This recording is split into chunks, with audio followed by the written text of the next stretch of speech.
Bapak Ibu Guru serta teman-teman yang saya sayangi. Perkenalkan, nama saya Iftina Syabia Rafifah dari PTD SDN 4 Megadadi, Kecamatan Indramayu.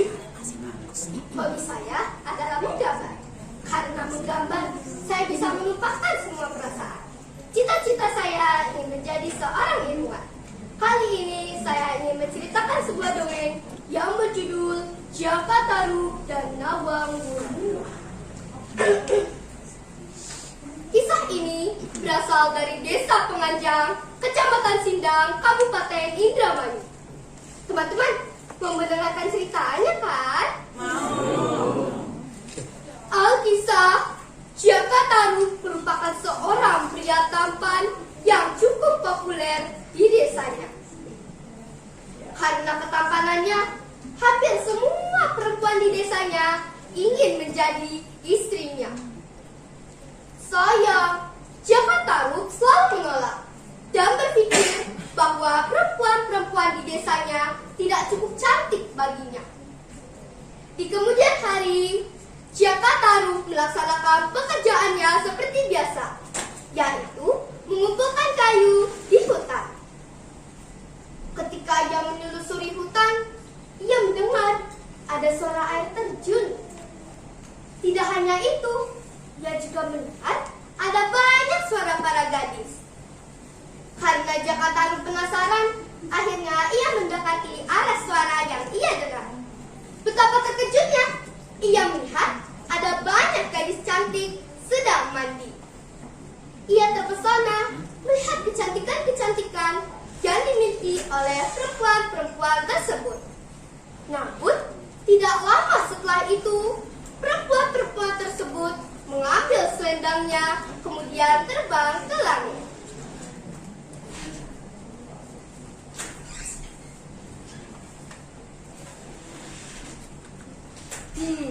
Mereka bukan perempuan biasa. Mereka adalah bidadari dari khayalan. Aku akan memperistri salah satu dari mereka. Lihat saja nanti, ungkap Jaka Tarub. Di keesokan hari, Jaka Tarub pergi ke air terjun dan memutuskan untuk mencuri salah satu selendang milik bidadari-bidadari tersebut. Hal ini membuat salah satu bidadari tidak bisa pergi ke langit. Salah satu bidadari ini pun sedih dan menangis ketika saudara-saudaranya sudah pergi meninggalkannya.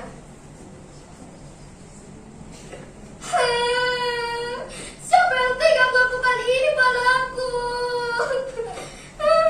Tolong aku. Bagaimana caranya aku pulang?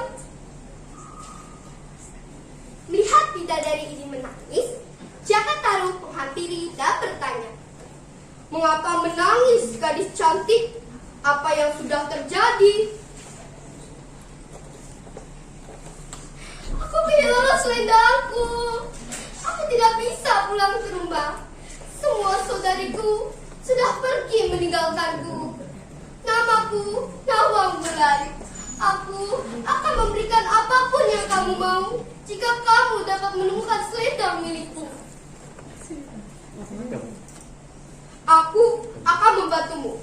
Tetapi jika aku tidak dapat menemukannya, kamu bisa tinggal di rumahku dan menjadi istriku," kata Jaka Tarub. Karena Jaka Tarub yang menyembunyikan selendang milik Nawang Wulan, ia pun berpura-pura mencari dan tidak menemukannya. Akhirnya, Jaka Tarub dan Nawang Wulan pulang ke rumah kemudian menikah. Tidak lama setelah itu, Jaka Tarub memiliki anak perempuan dan keluarga yang bisa dikatakan berkecukupan. Itu semua karena ilmu sihir yang dimiliki oleh Nawang Wulan. Hal ini membuat Jaka Tarub, Nawang Wulan, dan anaknya tidak bersusah payah mencari beras untuk dimakan. Namun, Nawang Wulan selalu merahasiakan itu dan menyuruh Jaka Tarub untuk tidak membuka tutup periuk saat memasak. Karena Jaka Tarub penasaran, akhirnya ia membuka tutup periuk tersebut. Ia sangat terkejut karena melihat hanya ada satu butir beras. Nawang Nawang Wulan yang mengetahui bahwa Jaka Tarub telah melanggar persyaratannya, ia pun lantas marah.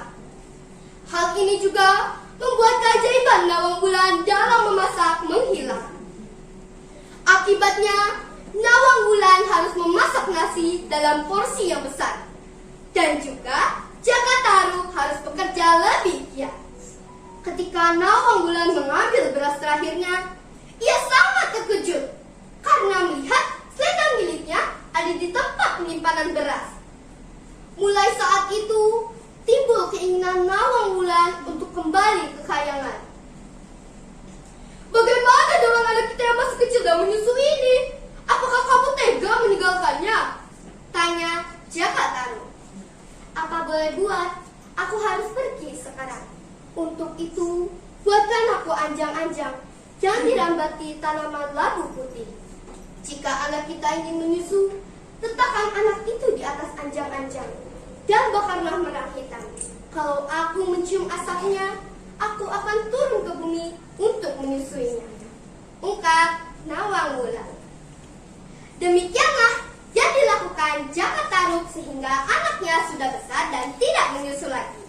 Itulah sebabnya mengapa di Penganjang tidak boleh menanam merang ketan hitam dan menanam labu putih.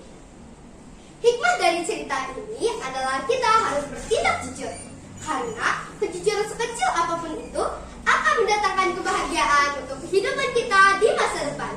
Wabillahi taufiq wal hidayah. Wassalamualaikum warahmatullahi wabarakatuh.